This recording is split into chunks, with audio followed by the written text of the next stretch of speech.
ഇന്ന് എൻ്റെ പുത്രൻ്റെ പിറന്നാളാണ് കേട്ടോ. രാവിലെ തന്നെ കുളിച്ചൊക്കെ വന്നിട്ടുണ്ട്. രാവിലെ എന്ന് പറഞ്ഞാൽ ഉറക്കണീറ്റപ്പോൾ 8 മണിയായി. ഞാൻ 7:30 തൊട്ടേ വിളിക്കാൻ തുടങ്ങുവാണ്. ആൾക്ക് എന്തോ ഇന്ന് എണീക്കാൻ ഭയങ്കര മടിയായിരുന്നു. മറ്റേത് വിളിച്ച ഉടനെ ചാടി എണീക്കുന്ന ആളാണ്. അങ്ങനെ രാവിലെ പൂജാ റൂമിലൊക്കെ പോയി തൊഴുവാണ്. ഏകക്കുട്ടിയും കൂടെ കൂടിയിട്ടുണ്ട്. ഏകക്കുട്ടി പിന്നെ അല്ലൂസ് എന്തോ ചെയ്യുന്നതെന്ന് ഇങ്ങനെ നോക്കി അതിൻ്റെ കൂടെ തന്നെ ഇങ്ങനെ ചെയ്ത് നടക്കും കേട്ടോ. അങ്ങനെ ഞാൻ വിചാരിച്ചു രാവിലെ ഒന്ന് അമ്പലത്തിലൊക്കെ പോയിട്ട് വരാമെന്ന്. ഇനി വൈകിട്ടൊക്കെ ആകുമ്പോഴത്തേക്ക് മഴയും കാര്യങ്ങളും ഒക്കെ ആണല്ലോ. ട്രിവാൻഡ്രം മിക്ക ദിവസങ്ങളിലും വൈകിട്ട് മഴയാണ്. അങ്ങനെ രാവിലെ പോയിട്ട് കഴിഞ്ഞാൽ അതങ്ങ് കഴിയുമല്ലോ. പിറന്നാളായിട്ട് ഒരു അർച്ചനയൊക്കെ കഴിപ്പിച്ചില്ലെങ്കിൽ എന്തോ മനസ്സിനൊരു തൃപ്തിക്കുറവ്. അങ്ങനെ രാവിലെ ഞങ്ങൾ ഇറങ്ങുവാണ്. ഇറങ്ങിയപ്പം തന്നെ ഏക്കുട്ടിയുടെ ഹെൽമെറ്റ് ശരിയായിട്ടില്ല, ഹെൽമെറ്റ് വെച്ചപ്പോൾ മുടി ചീത്തയായി, അങ്ങനെ കുറേ പരാതികളും പരിഭവവും ഒക്കെയാണ്. ഞാൻ അതൊരു സൈഡിൽ കൂടി ഇങ്ങനെ ഒന്ന് മൈൻഡ് ചെയ്യും, എന്നാൽ മൈൻഡ് ചെയ്തില്ല എന്ന രീതിയിൽ അങ്ങ് നടക്കും. അല്ലെങ്കിൽ ആൾ പിന്നെ അതിൻ്റെ പുറകെ തൂങ്ങും. അങ്ങനെ നമ്മൾ അമ്പലം എത്തിയിട്ടുണ്ട്. അമ്പലം എത്തിയപ്പോഴത്തേക്ക് കുട്ടിക്ക് അവിടുത്തെ ഓരോ മരത്തിലെ എന്തു മരമാണെന്ന് അറിയണം, അതിനകത്ത് പിടിച്ചു കിടക്കുന്ന ഫ്രൂട്ട് എന്തുവാണെന്നറിയണം. അങ്ങനെ കുറേയൊക്കെ പറഞ്ഞൊക്കെ കൊടുത്ത് നേരെ അമ്പലത്തിലൊക്കെ പോയി തൊഴുതൊക്കെ വന്നപ്പോഴത്തേക്ക് തിരുമേനി വിളിച്ചിട്ട് പായസം തന്നിട്ടുണ്ടായിരുന്നു. അങ്ങനെ ഏക്കുട്ടിക്ക് അവിടെ വെച്ച് തന്നെ കഴിക്കണമെന്ന് പറഞ്ഞു. ഞാൻ പറഞ്ഞു വേണ്ട, വീട്ടിൽ പോയി കഴിക്കുക, ഉടുപ്പിലൊക്കെ ആവും, തൊട്ടടുത്ത് തന്നെയാണ് വീട്, കുറച്ചല്ലേ ഉള്ളൂ. അങ്ങനെ വീട്ടിലെത്തിയിട്ടുണ്ട്. വീട്ടിലെത്തിയപ്പോൾ നമ്മൾ ഓർഡർ ചെയ്ത കേക്കും അവിടെ എത്തിയിട്ടുണ്ടായിരുന്നു.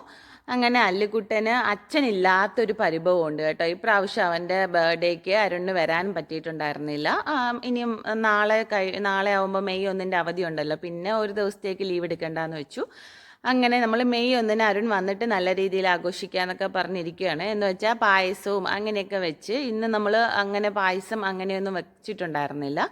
വെക്കണം എന്ന് പ്ലാൻ ഉണ്ടായിരുന്നു, പിന്നെ അത് മാറ്റി അരുൺ വന്നിട്ട് ഒക്കെ വെക്കാമെന്ന് വിചാരിച്ചു. കാരണം ആൾക്ക് പ്രഥമനാണ് കൂടുതൽ ഇഷ്ടം. എനിക്കാണെങ്കിൽ അത് ഉണ്ടാക്കാൻ വലിയ രീതിയിൽ അറിയില്ല, 1-2 പ്രാവശ്യം ഉണ്ടാക്കിയിട്ടുള്ളൂ. അങ്ങനെ ഞാൻ അതുണ്ടാക്കാമെന്നാണ് വെച്ചേക്കുന്നത്. അങ്ങനെ അരുണിനെ വീഡിയോ കോളൊക്കെ വിളിച്ചിട്ട് അല്ലൂസ് കേക്ക് കട്ട് ചെയ്യാൻ വേണ്ടിയിട്ട് വെയിറ്റ് ചെയ്യുകയാണ്. കാരണം അരുണിനെ ആദ്യം വീഡിയോ കോൾ വിളിച്ചിട്ട് കിട്ടിയിട്ടുണ്ടായിരുന്നില്ല.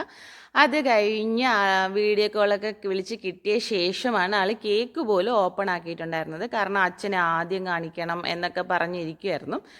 അങ്ങനെ അവൻ തന്നെ അവൻ്റെ ബർത്ത്ഡേക്ക് പാട്ട് ആദ്യം ഇങ്ങനെ കയ്യൊക്കെ അടിച്ച് പാടുകയാണ്. നമ്മൾ പിന്നെ കേക്ക് മുറിക്കാൻ വേണ്ടിയിട്ട് ഏക്കുട്ടി ഭയങ്കര എക്സൈറ്റഡ് ആണ്. കാരണം അവൾക്ക് മുറിക്കണം. അല്ലൂസ് ആണെങ്കിൽ അവളെ അതിനകത്ത് തൊടാൻ പോലും അനുവദിക്കുന്നില്ല. ഇത് എൻ്റെ ബർത്ത്ഡേ കേക്കല്ലേ, ഏക എന്തിനാ മുറിക്കുന്നത് എന്നൊക്കെ ചോദിച്ചിരിക്കുകയാണ്.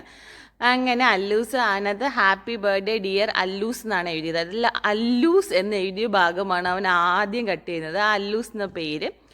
അങ്ങനെ ആദ്യം കേക്ക് എടുത്ത് ഞാൻ വിചാരിച്ച് എനിക്ക് തരുമായിരിക്കുന്നു, ഞാനാണല്ലോ അവിടെ നിൽക്കുന്നത്. പക്ഷെ നേരെ അച്ഛനാണ് കൊടുക്കുന്നത്. അത് കഴിഞ്ഞിട്ടാണ് നമുക്കൊക്കെ തന്നത്. അങ്ങനെ അവൻ്റെ ഫേവറേറ്റ് പേഴ്സൺ അവൻ്റെ അച്ഛനാണ് കേട്ടോ. സാധാ ആൺകുട്ടികൾക്ക് ഫേവറേറ്റ് അവരുടെ അമ്മയായിരിക്കുമല്ലോ. പക്ഷേ എൻ്റെ പുത്രൻ എന്താണെന്ന് അറിയില്ല. ഞാൻ എപ്പോഴും ഒന്നും പഠിക്കാൻ പറയില്ല, പഠിക്കാൻ ഒരു ടൈം കൊടുത്തിട്ടുണ്ട്. ആ സമയം പഠിക്കാൻ പറയുന്നത് കൊണ്ടും വഴക്ക് പറയുന്നത് കൊണ്ടും കുരുത്തക്കേട് കാണിച്ചാൽ അടിക്കുന്നത് കൊണ്ടും ഒക്കെ ആയിരിക്കാം. അച്ഛൻ പിന്നെ വല്ലപ്പോഴും വരുമ്പം ഇതിലൊന്നും കൈകടത്താറില്ല. അച്ഛൻ അവൻ പറയുന്നതെല്ലാം ഇങ്ങനെ കേട്ട് സാധിച്ചൊക്കെ നിൽക്കുന്നത് കൊണ്ടുമായിരിക്കാം. പിന്നെ എന്തായാലും ഒരാളെങ്കിലും കുറച്ച് സ്ട്രിക്റ്റ് ആവണം എന്നതാണ് എൻ്റെ ഒരു ഒപ്പീനിയൻ. അങ്ങനെ ഏക്കുട്ടിക്ക് കേക്ക് കൊടുത്തിട്ടുണ്ട്. ഏക്കുട്ടി കണ്ടോ സൈഡിൽ കൂടെ വേറൊരു നൈഫൊക്കെ എടുത്ത് വന്ന് നിപ്പുണ്ട് കട്ട് ചെയ്യാൻ വേണ്ടിയിട്ട്. അവളെ തൊടാൻ വേണ്ടിയിട്ട് അല്ലൂസ് അനുവദിക്കുന്നുണ്ടായിരുന്നില്ല. പിന്നെ ഞാനും കുറേ പറഞ്ഞു നോക്കി, അവൻ കേൾക്കുന്നില്ല. പിന്നെ അവൻ്റെ ബർത്ത്ഡേ അല്ലേ, പിന്നെ അവനെ വിഷമിപ്പിക്കേണ്ട, വഴക്കൊക്കെ പറയേണ്ടെന്ന് വെച്ച് ഇങ്ങനെ പറഞ്ഞ് കുറച്ച് കഴിഞ്ഞപ്പോഴത്തേക്ക് പക്ഷേ ആൾ കേക്കൊക്കെ മുറിക്കാനൊക്കെ സമ്മതിക്കുന്നുണ്ടായിരുന്നു കേട്ടോ. ഒരു പീസ് മുറിച്ചു എന്നൊക്കെ പറഞ്ഞു. പിന്നെ ഏക്കുട്ടി അതിൽ ഹാപ്പി ആയിട്ടുണ്ട്. അത് കഴിഞ്ഞ് നമ്മൾ ഒന്ന് പുറത്തു പോകാൻ വേണ്ടിയിട്ട് ഇറങ്ങിയതാണ്. ഇതാണ് അല്ലുവിൻ്റെ ബർത്ത്ഡേ ഗിഫ്റ്റ്. അല്ലുവിൻ്റെ സൈക്കിൾ ചെറുതായിട്ടുണ്ടായിരുന്നു, അവന് ഇങ്ങനെ ചവിട്ടുമ്പോൾ മുട്ട് തട്ടുന്നുണ്ട്. അങ്ങനെ നമ്മളൊരു ഗിയറിൻ്റെ സൈക്കിളാണ് വാങ്ങിയത്. ആദ്യം പിന്നെ ചവിട്ടാൻ പാടായിരിക്കും എന്നൊക്കെ വിചാരിച്ചു, പക്ഷെ ആൾ ചവിട്ടി തുടങ്ങിയിട്ടുണ്ട് കേട്ടോ, പുറത്തൊക്കെ പോകാനൊക്കെ തുടങ്ങിയിട്ടുണ്ട്. അത് കഴിഞ്ഞ് ഏക്കുട്ടിയുടെ സൈക്കിളിൽ സപ്പോർട്ടിംഗ് വീൽ ഉണ്ടല്ലോ, അപ്പോൾ അവൻ്റെ പഴയ സൈക്കിളിൽ സപ്പോർട്ടിംഗ് വീലില്ല, അതിൽ അവനെ പഠിപ്പിക്കുകയാണ്. ഒന്ന് വലിയ ചേട്ടനൊക്കെ ആയല്ലോ, ഒരു വയസ്സും കൂടെ കൂടിയല്ലോ, അതിൻ്റെ ഉത്തരവാദിത്വ ബോധമാണെന്ന് തോന്നുന്നു കാണുന്നത്. എത്ര ദിവസത്തേക്കാണെന്ന് അറിയില്ല, പക്ഷേ ഏക്കുട്ടിക്ക് പേടിയാട്ടോ അവൾ വീഴുന്നത് കൊണ്ട്. അങ്ങനെ നേരെ നമ്മൾ മോൾ ഓഫ് ട്രാവൻകൂറിലേക്കാണ് പോയിട്ടുണ്ടായിരുന്നത്. കാരണം നല്ല ചൂട്, നമ്മൾ ലുലുവിൽ പോകാൻ വേണ്ടിയിട്ടാണ് ഇറങ്ങിയത്. പുറത്ത് ഭയങ്കര ചൂട്. അപ്പം ഭയങ്കര ചൂടെന്ന് വെച്ചാൽ നല്ല വെയിലുണ്ട്. അങ്ങനെ നമ്മൾ മോട്ടിലോട്ടാണ് കയറിയിട്ടുണ്ടായിരുന്നത്. അവിടെ ചെന്നപ്പോഴത്തേക്ക് അല്ലോ അവിടുത്തെ പ്ലേ ഏരിയയിൽ ചെന്ന് എൻ്റെ അടുത്ത് ഇങ്ങനെ പ്ലീസ് ചെയ്യുവാണ്. എനിക്ക് അവൻ്റെ കാർഡ് തീർന്നിട്ടുണ്ടായിരുന്നു, അപ്പോൾ ഒന്ന് റീചാർജ് ചെയ്ത് തരുമോ എന്ന് പറഞ്ഞിട്ട്. ഇന്ന് ബർത്ത്ഡേ ആണല്ലോ, എന്ത് പറഞ്ഞാലും സാധിച്ചു തരും എന്നൊരിതുമുണ്ട്. പിന്നെ ഇങ്ങനെ കൈയൊക്കെ തൊഴുതു പറയുമ്പോൾ നമ്മുടെ മനസ്സ് മലിയുമല്ലോ. അങ്ങനെ ഞാൻ കാർഡ് റീചാർജ് ചെയ്ത് കൊടുത്തിട്ടുണ്ട്. അത്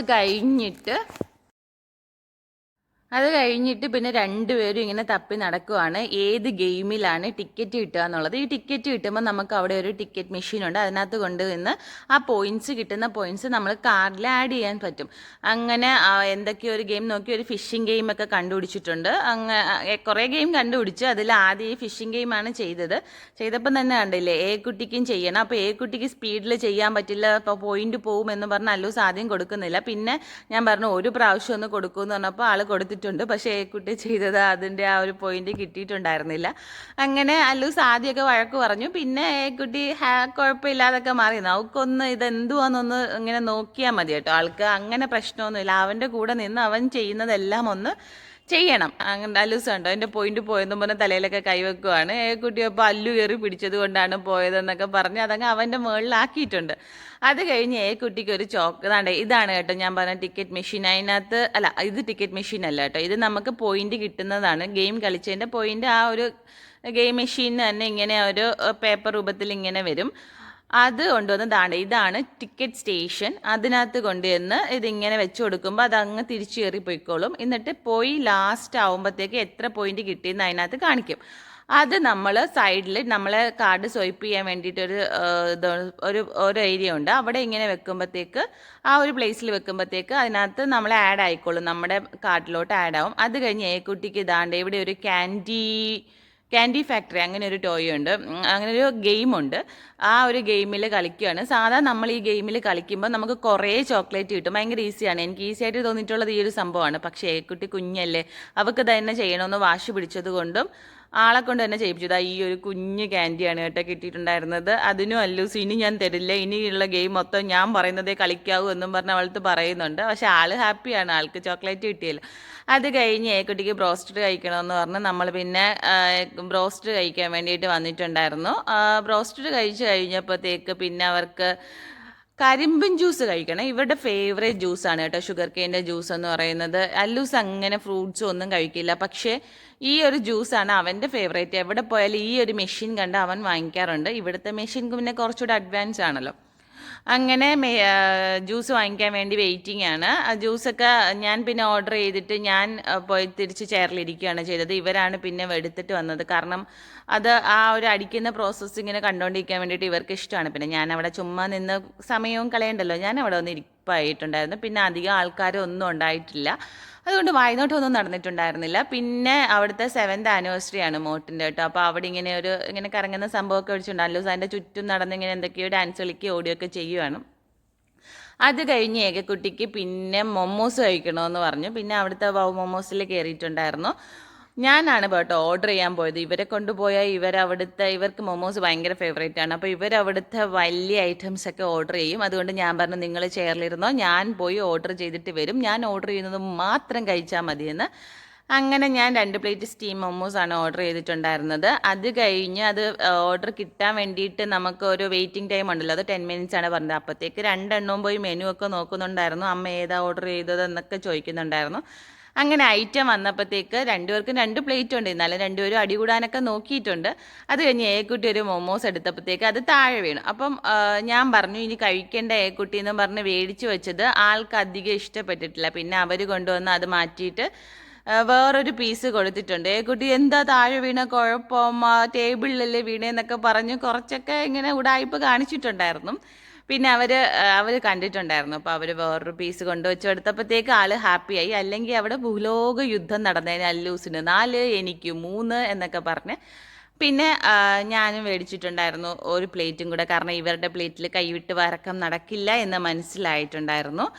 അങ്ങനെ പിന്നെ ഒരു ഐസ്ക്രീമൊക്കെ കഴിച്ചിട്ടുണ്ടായിരുന്നു. പിന്നെ വീഡിയോസൊന്നും എടുക്കാനൊന്നും പറ്റിയിട്ടില്ല. അത് കഴിഞ്ഞ് കുറച്ച് കഴിഞ്ഞ് അവിടെയൊക്കെ ഒന്ന് കറങ്ങി നടന്ന് ഒരു ഷോപ്പിലൊക്കെ ഒന്ന് കയറിയിട്ട് നമ്മൾ നേരെ വീട്ടിലേക്ക് പോവുകയാണ്.